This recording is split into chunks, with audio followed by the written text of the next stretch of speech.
Ezan okuyacak kardeşimiz. İsminizi lütfedin bakayım. Eyüp Tuyan Kaba. Eyüp Turan Kava. Bugün ayın 20-12-2025. Cumartesi. Yarın 3 ayların başlangıcı değil mi amcasının? Evet. Sen şimdi ezan okuyacaksın. Hadi bakalım Eyüp Efendi, Eyüp kardeşimiz akşam ezan okuyor. Buyur yavrum. Allahu Ekber, Allahu Ekber. Allahu Ekber, Allahu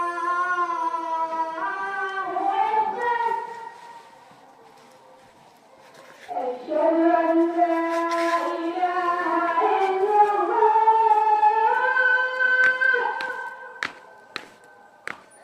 Eşhedü en la ilahe illallah.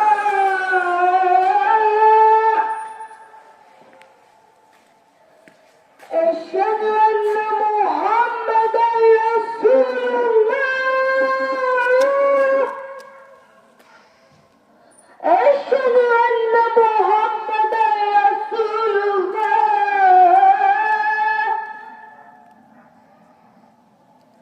Hayye alassalah. Hayye alassalah. Hayye alassalah. Hayye alassalah. Allahu Ekber.